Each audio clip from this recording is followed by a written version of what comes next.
Welcome to the Business of Property podcast. I'm Simon. I'm Stuart. We're both property people running our own businesses, and this podcast is just us chatting every week about the reality of anything and everything property. So before we dig into what's been happening in our property businesses of late, I'd just like to say, please do visit thebusinessofproperty.com and click on the newsletter link and sign up for that. We will send you resources that we talk about, notifications of new episodes, and anything else we think looks exciting and interesting for property investors. We'd also really like it if you get in touch with us via @BIZ of Property on Twitter. You can interact and chat and give us feedback on whatever we're talking about or whatever we don't talk about and what you'd like to hear more of. We'd really appreciate that. So, updates on our property businesses. I think we're going to start with a property of Stuart's. Well, it's not a property of Stuart's, a property that Stuart was looking at, should I say. And we mentioned this a few episodes back. We'll link that in the show notes. And this was a property where there was a ground floor commercial and then an upper that was unused, as at the point Stuart was looking at it. The really interesting bit was that you couldn't actually get to the upper parts because they had taken the stairs out. So, Stuart, you went back with your builder and a ladder. What did you find? As you can imagine, lots of empty space. So, yeah, the downstairs is a tanning studio, a very nice one, just been fitted out, actually. And the upstairs is essentially a derelict but empty shell of a building, which we potentially could convert into 3 flats. That's what it had planning permission for, but we would have looked at all aspects. Yeah, my builder and I walked around. The builder was concerned when I invited him to meet me outside a tanning studio. He wondered how far the relationship had progressed between us. I mean, we do have a good relationship and we are close, but tanning together might have been a step too far. But the challenge for us, and I think it is good that we talk about the potential purchases that we didn't go for, just because that, again, is part of our property business, is we make decisions. Now, I had put together an offer for the property and it was lower than the asking price.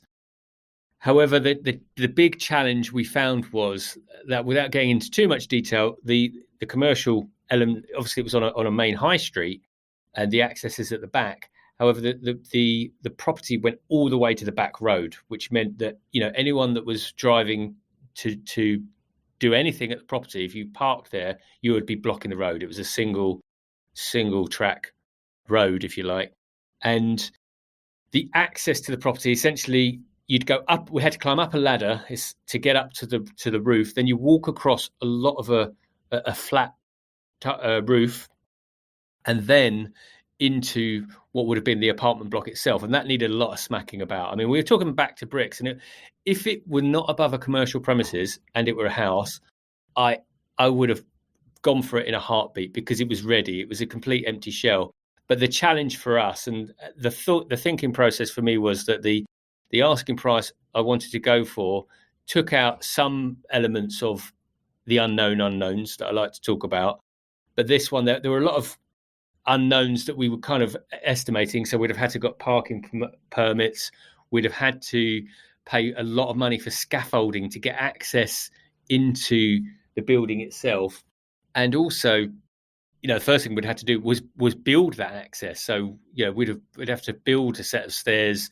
So this is all cost, you know, and of course, when you invite builders and tradespeople round to look at buildings like that, they're going to factor in the fact that this is a challenging property, and rightly so, because it's not just walk up to the property, going and do your job. It's go to property, build a staircase, get all of my tools up there and walk across this building. So, you know, I think that would have added time, and of course, added time means added cost. So unfortunately, we decided not to proceed based on the fact that I think the costs would have been a lot higher than we were expecting, and the access was a concern for me just in terms of elongating the project itself. So essentially, it was more complex than I wanted to do at this stage. And I think you'd need a certain set of subcontractors that would be capable of doing that sort of job. So unfortunately, we decided not to go for it. Yeah, I mean, just the access problem at the back. I mean, that sounds difficult to me, because I mean, if you've got builders working on site, there's going to be multiple vans involved probably, especially if you've got equipment and materials being delivered and things like that. So yeah, I can imagine that being difficult. To be honest, and that shouldn't be the only thing, but that there was probably one of the things that does play on my mind, because at some stage, okay, fine, the builder can step back and let the electricians and the plumbers do what they need to do before we go and do the main works. But like you say, you've also got materials, because we've essentially got, I can't remember the square footage, but we're talking about, 2 bed flats and 2 1-bed flats. So you're talking about 4 properties. So all of the plaster, and this, people might listen to this and laugh, but I've worked on just a 5-bed house, and we had 1 room allocated for plaster alone. So that was at the start of COVID, because we just had to stockpile plaster. And then I just thought, okay, there was storage space, but again, it's just all of the stuff, all of the timber, because the roof needed. So all of that stuff just led me to thinking we can't progress with that. So we've had to pull out, although we are now looking at another project, which we'll come on to. But unlike me, Simon, you have been able to proceed with a purchase and complete, as we spoke about on last week's episode. But you did mention, staying on the theme of refurbishment, that the refurbishment was going to be different to what you originally thought it was. So what are the latest thoughts on the property you've completed on? So this is a property that obviously I've just completed on. So I viewed it around 4 months ago. And when I went to view it, it was it's a 2-bed terrace house that's on the regular market, and it was listed as being sort of perfectly okay. There was no mention in the listing of it needing work or anything. But when you go into this property, it was occupied by someone who clearly smoked and had pets. And while it wasn't the worst house I've smelt, it was certainly a smelly house, and it was in a bit of a mess. It was a bit dirty. There was one room in particular, we've talked about it before, the ensuite is really in a bad shape. And I looked around this and thought, okay, well, clearly it needs a really good, thorough clean, and then quite a lot of things are just going to be beyond cleaning and will need replacing. And obviously I went away and worked out my sort of estimated refurbishment costs and what would be involved in that. The one thing that I didn't really factor in, which I really should have, I have enough experience that I should have known this, but what I didn't factor in was that they had obviously put in a reasonable amount of effort to clean this house up for the viewing. And yet it was still a smelly house, and it still was in a mess.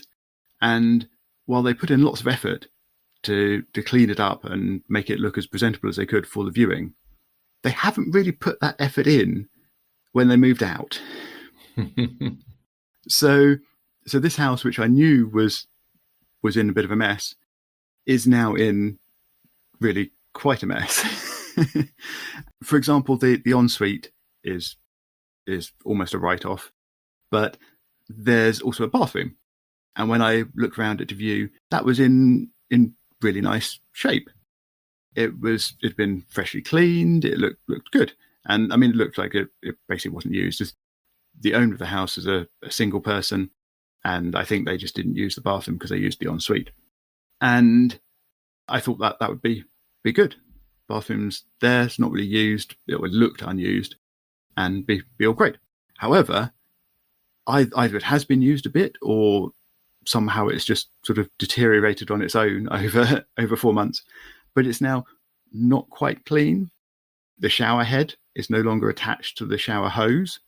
I don't quite know what happened there. That both parts are there, but they're not together. So that's interesting.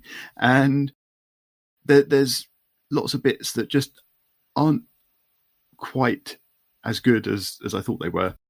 And there are other bits that you just can't see as you're looking around. I mean, when you look around a property, when you've done it a few times, you stop looking at sort of, oh, how nice this room feels when you walk into it. You actually look into the corners, you look for the damp, you look for the watermarks, you look for things around the skirting and signs of holes and stuff and work that's been done, whatever.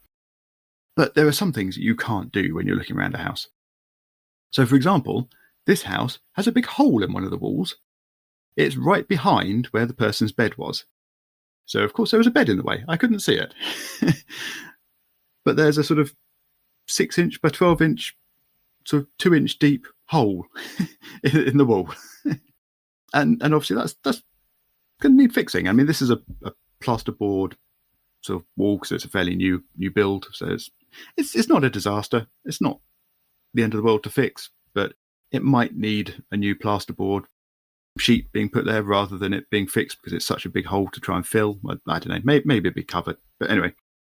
And another thing, one of the rooms, there's a wall of built-in wardrobes. And you think, fantastic. Built-in wardrobes, storage, the room's big enough to hold it and still have lots of usable space. However, having gone in now with that wardrobe empty, I can have a look in there and see that there's a gangplank sitting in the middle of this cupboard. And you think, okay, that's fine. But where is this plugged in? Oh, the cable goes through a little hole into the back of the cupboard, or in the back of the cupboard. And this is not a sort of hole that's been cut out where you can see the socket. It is a cable-sized hole. This built-in wardrobe has been built around this cable and this gangplank. And I cannot see where this cable goes. There is no way to access where it goes. So I cannot see that socket. How am I going to get an EICR test done on this? The electrician has to have access to every socket. So I can now no longer leave this cupboard as is in this property. On the other side of this same cupboard, there is another cable. I cannot see either end of this cable. It comes out of the back of the cupboard and goes back behind the cupboard. I've got no idea what it's doing. So yes, this lovely built-in cupboard that I thought was going to be storage that could stay and be used is actually going to have to be hacked around at least to some degree, just to work out what the hell's going on behind it. They might all be funneled through to the neighbours. You might keep them. You know, they might all be plugged into the neighbours' electrical power unit. You never know. I mean, stranger things have happened. That's for sure. But yeah, so needless to say, I should have anticipated that this property would be slightly dirtier and need slightly more work than when I viewed it. But there are also some things that I think I'm fair enough in not anticipating. Yeah. But the summary is, it's going to take a bit more work than I thought. You know what I think about when I hear about things like this is the things that, because typically what most of us do is you just go, oh, bloody hell, and you just accept that the onus is now on you to sort that out. But I've experienced two sides of the equation where I sold a house where I think the purchase took 6 months. Let's say that. When the purchasers moved in, about 2 weeks after they moved in, I got an email from the solicitor saying that some slats had fallen off the roof and what was I going to do about it? As in, that's what the buyer had put forward through the solicitor. And I said, basically, what do they want me to do about it? Because it's sort of their house. And the other one, which I kind of understood, which was that the grass, in that 6 months, the grass had gone. So this was a property that we'd developed. I didn't live there, although it was like 20 minutes from the house. And the grass had gone, and they'd complained about that. But essentially, they were asking for some sort of recompense to have to sort those things out. Now, legally, those two things, there were no grounds for that, I don't believe, at the time. So I kind of went back to my solicitor and said, look, that's how we sold the property. The reason the grass is long is because it took so long for the purchasing / conveyancing process to happen. And a lot of that was on their side, by the way. So what do they want me to do? And then obviously radio silence. But I have had situations where there was a lot of mess left in a shed, this, that, and the other, where I actually went back to the property information form and other elements and said, well, hold on, actually, they can't leave this. So anything I pay for, we will get the vendor to recompense us for, which we did. Is there anything like that that you could look out for, especially things like holes in walls? That's very interesting, actually, because while I was assuming the hole in the wall would probably just be something I have to deal with, because I strongly suspect it was there when I looked at the house, it's just couldn't see it. and it's not the kind of thing that actually gets mentioned on the property information form. There were some other things. So, for example, the property information form says that there are lights in all the rooms. However, the living room in this property, while it has like fittings in the ceiling, the actual cables and lights have been removed.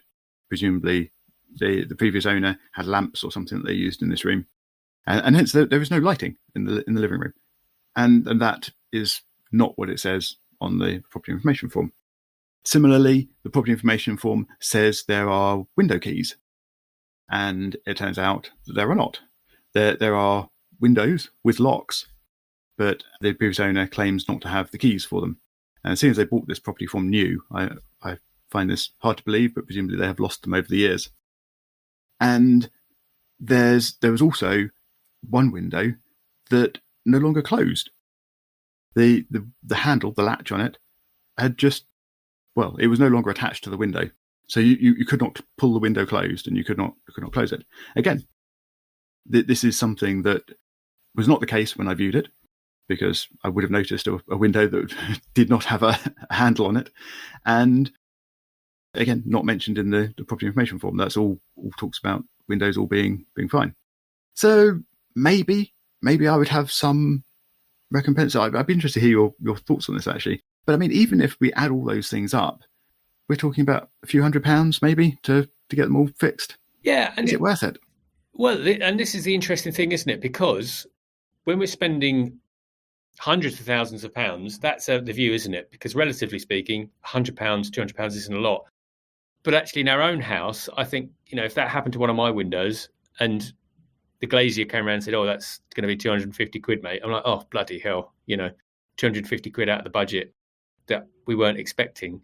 So actually it is worth it. And I think it's worth speaking with the solicitor just to say this is the case. And it's interesting because I'll be honest, the only thing I tend to look at, well, the key things I look at when I'm walking around properties are I'm looking for damp or any signs of damp that's come through ceilings. I'm sure there's 101 things that I don't look for that I should. But the other thing that I say always, but mostly look at are the windows and try and test as many handles as I can without looking like a complete freak. But that shouldn't matter because I just know windows, if you have to replace those, that's one of the most costly things next to the boiler, that you have to do. But I think it's worth a conversation with the solicitor to say, look, this is the experience. Do you think we have grounds? And it's a simple conversation where he or she says yes or no, and then you go for it. And I guess one view is you might be worried about being seen as churlish, but then I think we shouldn't have to put up with that kind of thing if people haven't been clear on the information that they've been providing us. Yeah. But yeah, okay. Perhaps I will put together a bit of a list and work out the costs involved and go back to the system and see. It's always that equation, isn't it? It's because I get to it and I think, no, I want to, and I definitely charge for the waste. And I think the waste removal was £250, £300. I think for me, being honest, it was more of a principle matter that I just didn't like the fact that waste had been left. And that usually is very clear in the documentation that people will empty their houses and leave it clear. But then, for a situation like this and you go £200, working out your hourly rate for whatever you do, and you say, well, okay, I've got to talk to the solicitor, then I'm going to have to arrange it via the solicitor. And then you just say, well, that's half a day of my time, actually. Should I just move on with my life? And that's where a lot of us get to. Yeah, right. So I think we're probably done with talking about my refurbishment excitement. However, I will just say that I've taken some photos and we will share those on the email newsletter. So if you haven't signed up yet, do go and sign up and we'll send those out, well, at some point, probably after this episode, so that people have a chance to sign up for it if you want to receive those. I think the last thing we're going to try and mention in this episode, Stuart, is that you're looking at quite a large 27-bed property at the moment. Do you want to tell us a bit more? Yeah, this one has been around for a little while, which is a kind of aligned to our conversation we had last week when we were just talking about properties reducing. Now, this one hasn't reduced. It's a 27-bed student property, actually made up of 4 or 5 flats and a few studios. but essentially it's one very large house and one freehold. That is one very large house, 27 bedrooms worth. It's a really big. It's a lovely looking house. It is in prime Studentsville, and essentially I started looking at it because I'm looking to add more rooms into the portfolio just to grow revenues, obviously, for the business. And this one has been around a little while, and it's one of these where the numbers don't quite work. The yield as stands is good. It's not quite. Well, it's probably hovering at around 10% gross, but I've sort of requested some numbers on that, and this might be a good one to explore in greater detail on another episode in terms of what I've had to request in terms of rental figures, gross profit, net profit, and understanding room rates. So through my analysis, I've kind of worked out that the room rates have slightly dropped. So what's interesting is in the previous year's academic year, the rent roll was about 10% lower than it is now. And the reason for that is that they've increased a number of weeks. So typically students will stay 50 weeks, but it could be anywhere from 43 to 50. Now what's happened is actually a lot of room rates have lowered, but they've increased the number of weeks. Now that tells me something, because I'm in the game of students. That tells me that the quality of the property is dropping. So actually we've kind of falsely inflated the annual revenues there, because someone that was paying £110 is now only paying 100, but we've managed to eke another 2 weeks out of them. Okay, so that makes the overall numbers look a little bit better. But what that means for me is that there is opportunity, and I've had to start researching the funding for the property, which is well over £1 million purchase, and it's just how we do that.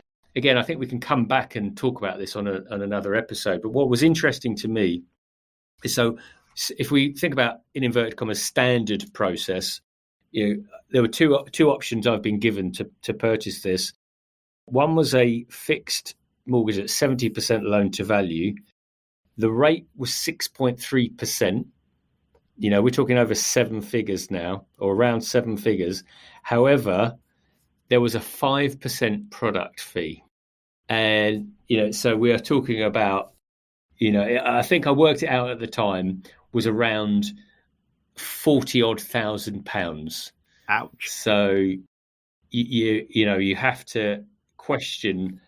It was £45,500 for the product fee. And obviously my response to that was, well, that kills anything dead, because essentially that is dead money. We're just throwing 45 grand at the bank for the privilege, which we simply wouldn't do. But what I found really interesting, so that was a fixed product. The 2-year variable, which we talked about with Simon Glastonbury on a podcast a few episodes ago, which is now looking quite interesting. That was at 75% loan to value, so you get more money. The rate was 4.09, so over 2 percentage points lower, and there was a 1% product fee. So, good. which saves you about £35,000. So, I mean, clearly they don't want you to take the fixed. Okay, that's quite bloody obvious, but just made it really interesting. And I mean, we can talk on another episode about how I'm thinking about funding this and the routes we're going to go down. But yeah, so that at the moment, I haven't even seen the property, but it is of interest, and we're just looking to see if we can make some numbers work. Yeah, I mean, we are running out of time for this episode, but I think there's lots of really, really interesting stuff there. So I think that can work as a good teaser, and we'll dig into that in a future episode, because I'm very intrigued about how you fund such a large purchase. And maybe in the future it'll help me with my castle plans. Or your car park. Yeah, maybe. Thank you very much for listening. I do hope that you've enjoyed our assorted trials and tribulations through the property world. Please do sign up to our email newsletter, which you can get to from thebusinessofproperty.com. There's a newsletter link there. And we will share resources, photos, and various other bits and pieces that we talk about on that email list. You can also reach out to contact us directly on @BIZ of Property on Twitter. And other than that, Stuart and I will talk to you again next week.